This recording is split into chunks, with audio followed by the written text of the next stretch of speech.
नमस्कार, आप देख रहे हैं दी ग्राउंड नेटवर्क। मैं हूं आपके साथ विक्रम इंदौरा। इस वक्त मैं नरवाना में मौजूद हूं और आपको बता दें कि लगातार मैं आपको मोटिवेशनल वीडियो से रूबरू करवाता रहता हूं।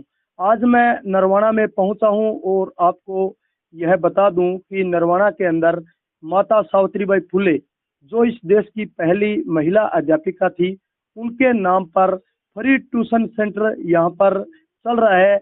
और एक लड़की है जिसने पूरे नरवाना क्षेत्र की तस्वीर बदलने का काम किया है।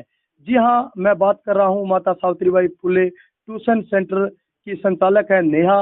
वो हमसे बातचीत करने के लिए जुड़ेगी। हम तमाम बिंदुओं पर चर्चा करेंगे कि ये सब वो जो परिवर्तन की दिशा में वो कदम बढ़ा रही है, ये सब प्रेरणा उनको कहाँ से मिली। नेहा जी, सबसे पहले आपका स्वागत है। सभी दर्शकों को भी जय भीम, नमो बुद्धाय। नेहा जी, आप समाज की व्यवस्था की ओर कदम बढ़ा रहे हैं, तो यह सब प्रेरणा आपको कहाँ से मिली? जी, ये सब प्रेरणाएं मुझे हमारे महापुरुषों से ही मिली है और साथ में मेरे पापा का जो जीवन काल था।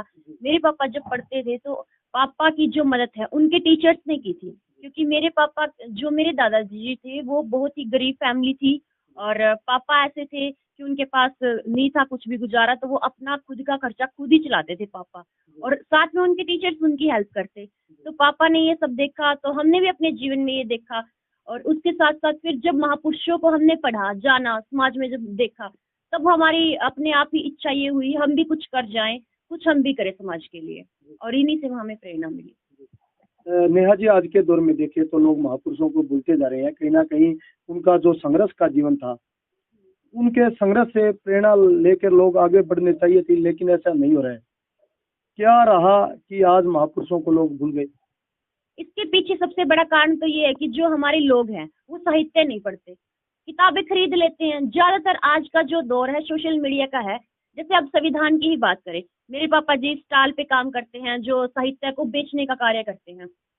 हम कहीं भी प्रोग्राम में स्टॉल लगाए हुए हैं, लोग आएंगे, देखेंगे, संविधान हमारे पास है, उठाया, फोटो जरूर क्लिक कर लेंगे, लेकिन उसको पढ़ेंगे नहीं। ऐसी बहुत सी चीजें हैं। तो पढ़ने के कारण हमें नॉलेज मिलती नहीं और इसीलिए हम सीख नहीं पाते।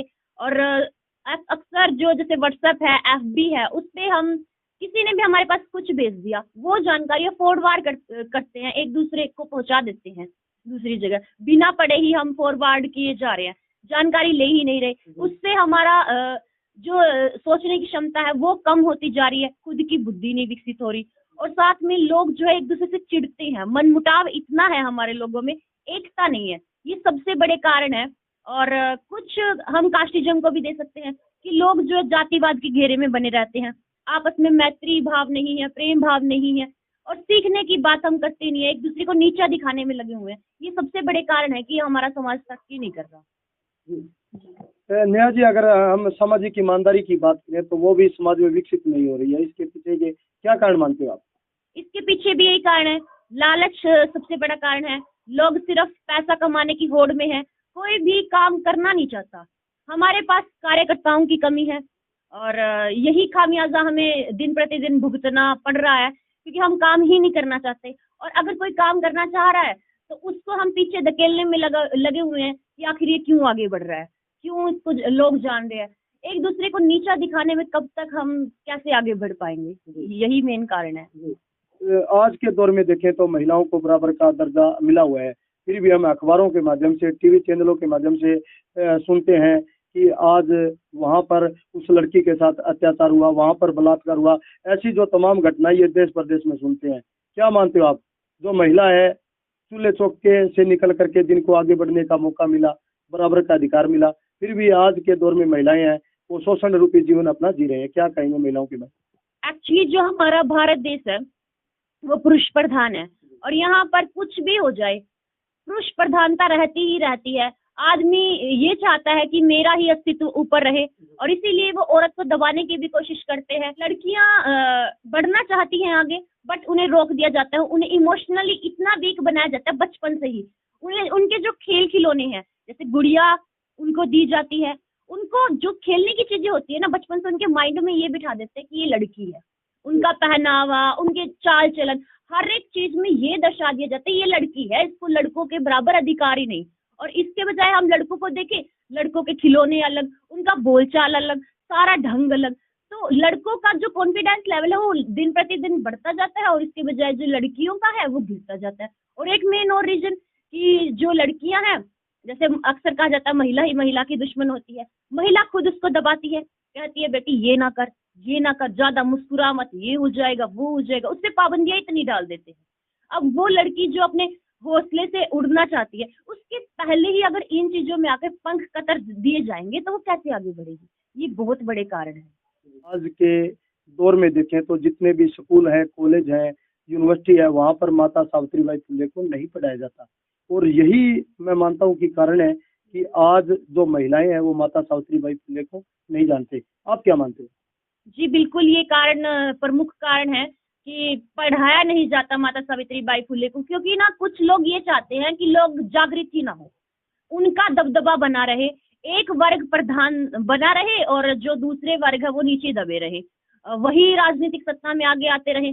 अगर लोगों को शिक्षा ही ना मिले, उनको यही ना संघर्षों की कहानी सुनने को ना मिले कि इस व्यक्ति ने ये किया, इस औरत ने ये किया, उनको ये सब सुनने को ही नहीं मिलेगा, तो वो खुद से मोटिवेट ही नहीं होंगे।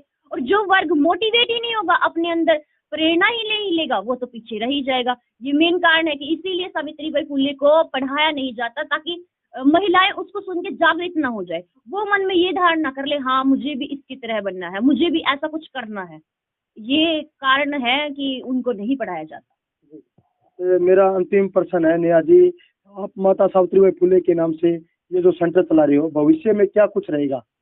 आगे की भी हमारी यही प्लानिंग है, ये जो हमारी पाठशाला ये ऐसे ही चलती रहेगी। यहाँ के जो बच्चे हैं ये भी इतने ट्रेंड हो गए, जो बड़े बच्चे हैं वो छोटे बच्चों को खुद पढ़ाते हैं। अगर हम यहाँ पे ना हो, मैं कहीं बाहर हूँ, पापा बाहर है, भाई बाहर है, तो जो बड़े बच्चे हैं जैसे 10th के जो बच्चे हैं, 9th के जो बच्चे हैं, वो छोटे बच्चों को लगातार अपनी खुद सेवाएं देते हैं, वो खुद जल्दी आकर उनको पढ़ाने का कार्य करते हैं। तो इसके साथ साथ हमने तो जो किया सो किया, अब और बच्चे भी तैयार हो गए, वो भी अपना पूरा प्रमुख दायित्व निभा रहे हैं इस कर्तव्य को लेकर, और वो लगातार करते रहते हैं। और इसके साथ साथ मेरा भाई बहुत हेल्प करता है, मेरे पापा और मेरी बहन, छोटी बहन मुस्कान, उसकी पूरी फैमिली हमारे सपोर्ट में है। तो ऐसे बच्चे तैयार हैं और वो करते रहेंगे, भविष्य में भी ये पाठशाला ऐसे ही कार्य करती रहेगी। महिलाओं के लिए क्या कुछ संदेश देना चाहोगे? महिलाओं के लिए यही संदेश है कि महिलाओं को आगे बढ़ना चाहिए, पढ़ना चाहिए और संघर्षों को जानना चाहिए। जितने हमारे महापुरुष हुए या इस दुनिया में जो भी व्यक्ति हुआ जिसने कुछ भी किया है, उसको हम पढ़े, उसको जाने और उसको अपने जीवन में धारण करें। यही सबसे बड़ी बात है। और शिक्षा के बिना तो कुछ भी संभव नहीं है, क्योंकि शिक्षा ही हमारे दिमाग का विकास करेगी।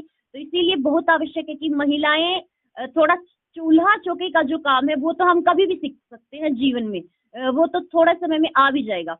इसके बजाय आप ध्यान अपने आप को बनाने में दीजिए, सारा टाइम अपने आप को दीजिए, स्किल को सीखने की कोशिश कीजिए कि बोले कैसे, कॉन्फिडेंस में हम कैसे रहें, चीजों को कैसे मैनेज करें, ये सब सीखिए। तो इससे महिलाएं आगे बढ़ती जाएंगी। धन्यवाद। धन्यवाद जी, सभी दर्शकों का भी धन्यवाद, आपका भी बहुत बहुत आभार, शुक्रिया। तो यह थी हमारे साथ नेहा, जिन्होंने सभी विषयों पर अपने विचार दिए। और ये अपने आप में एक बहुत बड़ी बात है कि नेहा है वो समय तो पढ़ाई करती है, इसके अलावा छोटे छोटे बच्चे हैं पहली कक्षा से लेकर के 10वीं तक के हैं, उनको फ्री ट्यूशन सेंटर यहाँ पर चला करके उनका भविष्य है वो उज्जवल होने के लिए लगी हुई है। तो हमारा इस वीडियो को दिखाने का एकमात्र यही उद्देश्य था कि लोग हैं वो ज़्यादा से ज़्यादा इस वीडियो को वायरल करें। और इस प्रकार की जो मुहिम नेहा ने चला रखी है, ये मुहिम अगर हर शहर में हो, हर गांव में हो, तो निश्चित तौर पर देश में एक बड़े स्तर का परिवर्तन आएगा।